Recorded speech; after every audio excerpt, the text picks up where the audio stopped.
consolidation schemes, they are probably there are some, but the whole process of getting everybody together and making big schemes, and we have left that behind because those processes were more than 20 years sometimes, or 15 or even more, and they are very focused on mostly one or two targets.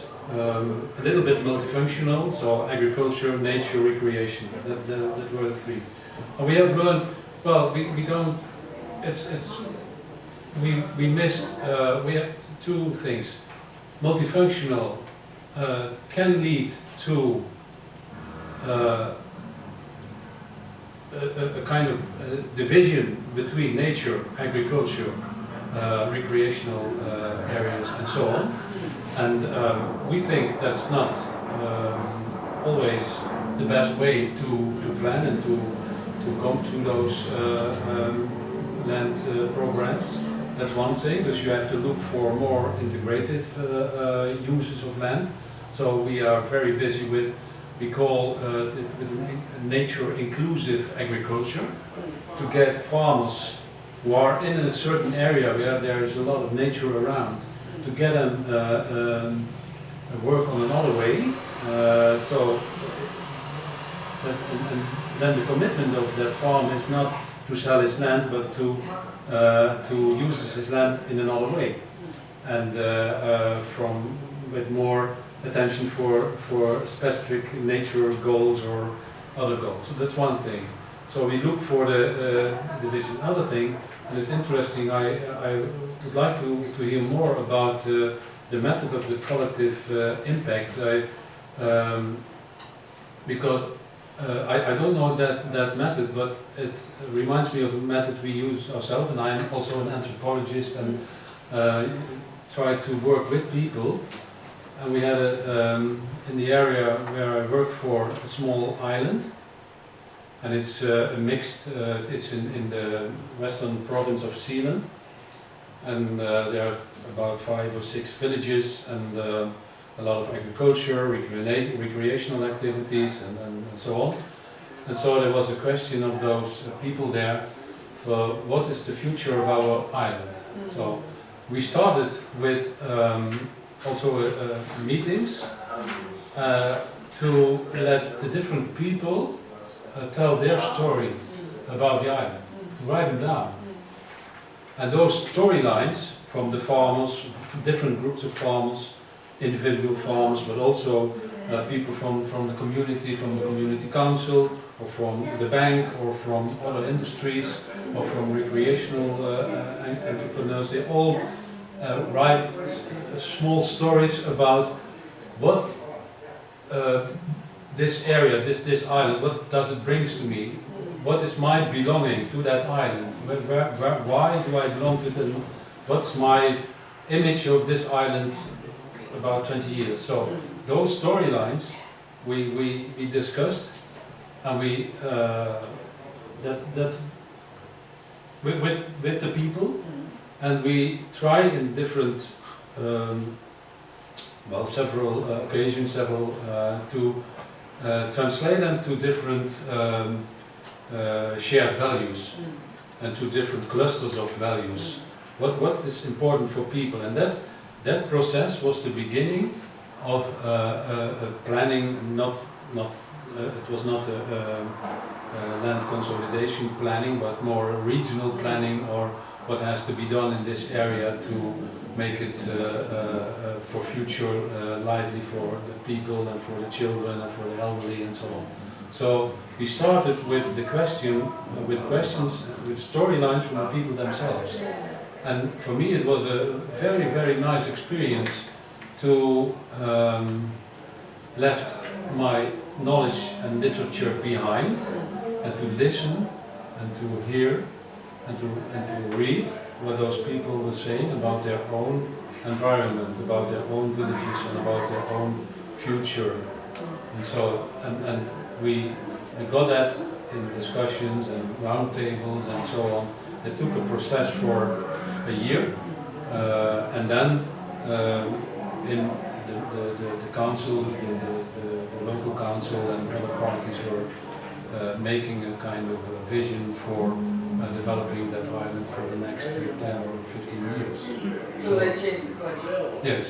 Yes, but it was more or less a participatory process, and I think this is more, you can say it's a participative process, but you begin with 12 representatives of different associations, if I... Yeah, but that was on a national level. Yeah. They are not involved there at all. Oh, okay. No, that was on a national level. 12 Yeah. persons from different associations in the villages. No, it was Oh. not at all. Not at all. And the question, a question then, what I would like to ask is, how do you think about let's say the specific qualities and also the historic qualities, the different layers in the landscape,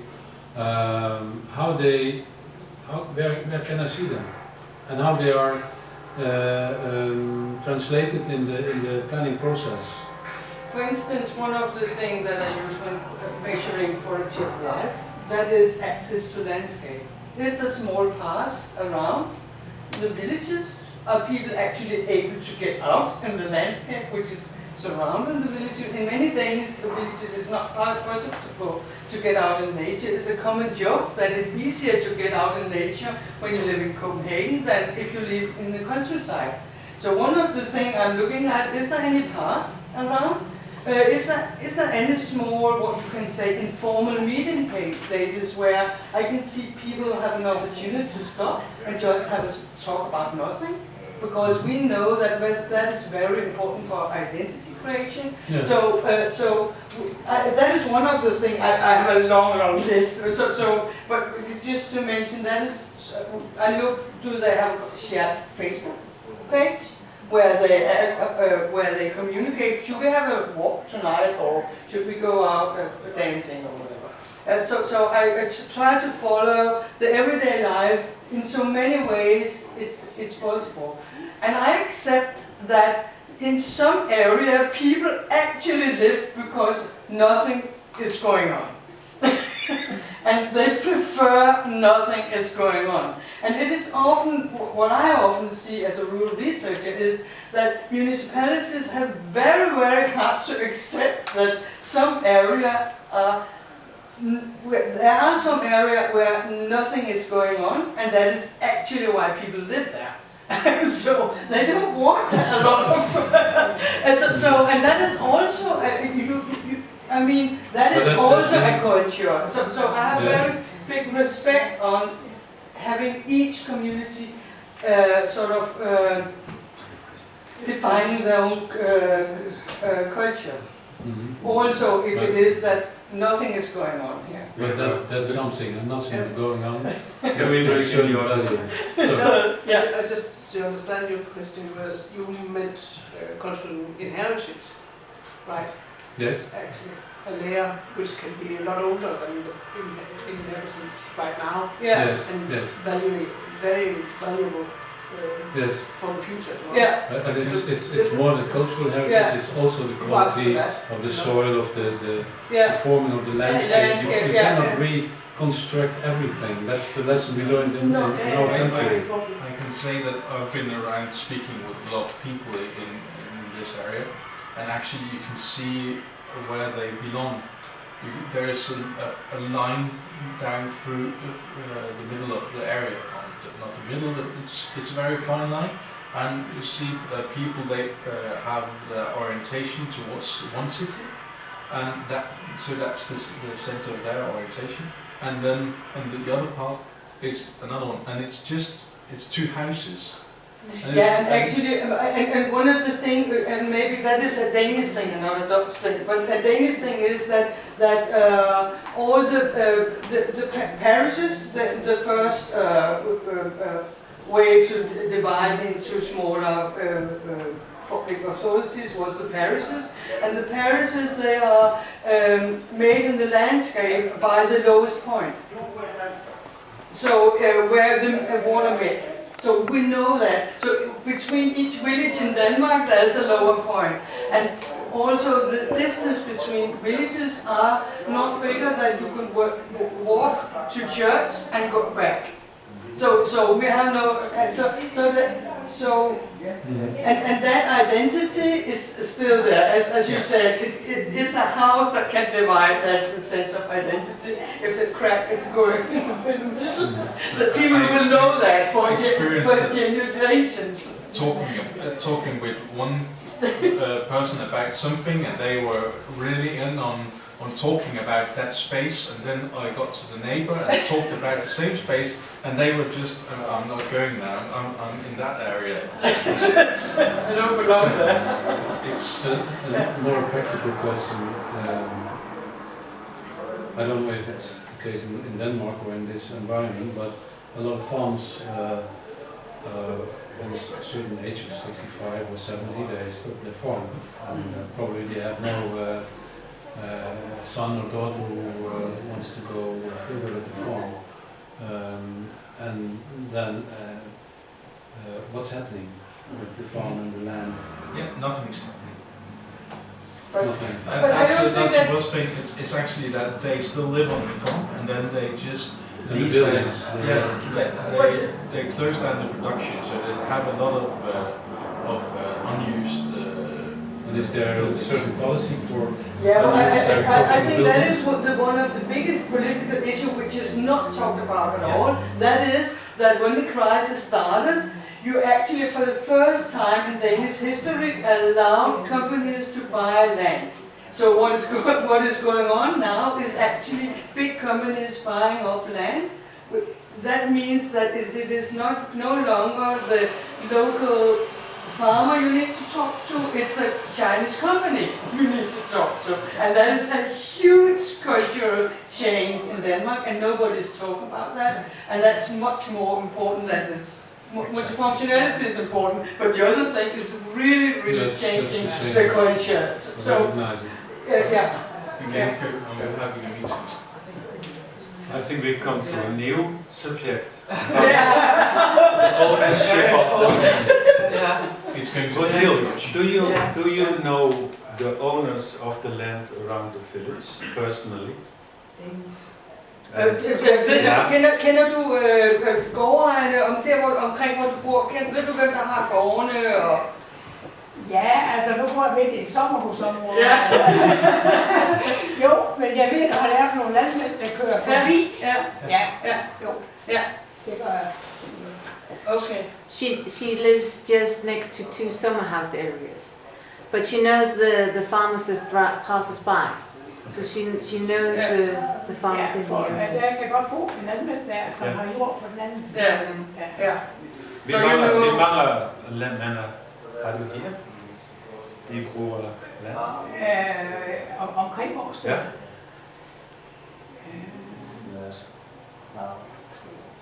6-7 stykker. Ja. 6-7. Ja. 6 Og hvad tænker du, hvis det pludselig er et kinesisk selskab, der ejer den jord? Det vil jeg da håbe, men altså, man ved ikke. For man kan jo se, meget af de jord i Gamle Åsted, Ja. det er jo så en landmand i Toren, Ja. der har det. Ja. So what she's saying For is de that, ejendommer deroppe, Ja. som var pænt store ejendommer Ja. i 50, 60, 70, yeah, de er yeah. nedlagt og købt op. Ja.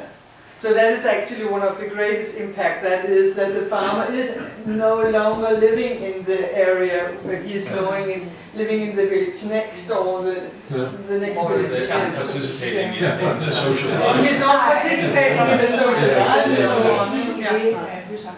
Yeah. So, thank you. But do you know who was in the room? We know you. You are Anna Houwbeck, Yes. and in the next days you're going to moderate Yes. the meetings, because I made a mistake in the program and said that she was going to do this one, and did But it. you didn't know about No, it. but she Sometimes from the mentioned Netherlands that. is, I always say you do two things. You work for the big farmers organization, Yes. but you also have an organization called Values of the Land. Yes. So I think we noticed that. Oh, yeah. I'm an artist and curator who just moved from Copenhagen to the west of Jutland. So I'm very curious, gathering inspiration here. Yeah, how to live as an artist. Okay. So tell your story also in the. Are you here in the coming days? Great. Tell the story. Thank you. You came yesterday falling out of the air from Lisbon. We know each other because I'm a member of the network you work for. It's called the IETM, International Network for Contemporary Performing Arts. And we are in the process of tackling the issue of what's could be the role of the artist in the rural areas, and yeah, indeed, they could collaborate with the inhabitants of those areas to make common projects. And in the beautiful human size made name tags, his name is not Vitor, but Victor.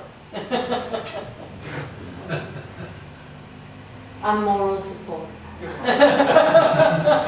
We know each other, and she is the reason I'm living here. What do you do? Fra du er indgår? Jeg hører til Årsted, og bor ude i Nørregn. Okay. Ja, det er på landet, men Årsted er min by. My name is Tone. I'm a project manager for a country region for municipalities in Denmark, Silkeborg, Viborg, Randers, and Horsens, working with rural or city development primarily in combination with arts. I think the rural area is very important because we can't live without both strong sides in the cities and areas. Yeah, especially what can art do in this, in that perspective as well. The cultural inheritance is very important as well. And if you would ask me, there's more going on in the rural areas than in any vibrant city. Thank you, that is. That's what, even nothing is going on, there's more going on. You can't see it. Thanks a lot. Yeah. Feel free to come tonight because we have the performance. Yeah, Big and, country. It's so, I have seen it in Krakow 3 weeks ago. It's really, you should go there. Yeah. It's, And we are yeah. working on a Danish version. So we hope it was wonderful because we showed a few weeks ago Yeah. Henry Jurgensen, one of the farmers here, Yeah. the English version you've yeah, seen yeah. on video. Yeah. And he said, first, before he saw it, he said to me, Hank, we do pigs, you do art. Yeah. After he that. saw it, he sent a mail Yeah. to the Dansk Swedenborg Center and said, Yeah. we need Danish translation. Yes. You've seen it too. Yeah. We are working on that because the Svensk Dansk Swedenborg Center Yeah. said to us, come with a subsidy Yeah. application to our African funds. Yeah. So we do that. Yeah. We have done that. We see them 12th of September. We're invited for a meeting with the bestuurlijke. Yeah. So that's great. Yeah. And we hope to have it. But tonight it is in English or? Tonight it's in English. Yeah. And tomorrow, he's playing tomorrow. He's playing tonight and tomorrow. And tomorrow. Yeah. And tomorrow after the performance we have 3 workshops. Yeah. Continue on the Yeah. subject. I'm sorry, who are you? My name is Henk Keizer. I used to live in the Netherlands. We lived together. I moved here. I worked for a festival on the island where I used to live. That was more and more site specific. Then I worked for a theatre company that was world site specific. And then I started working with other artists like Diego, like Stuart, And in fact, we got more and more focus on what's going on in the countryside, what are the themes, what about the people that live there, what are their stories. Lucas, we talked about it, how do we work? How did you work as artists? And he said, I only could make Weekly Country because I was intern. I had to ring the bell of the farmer. Yeah. Can you please tell me what's going on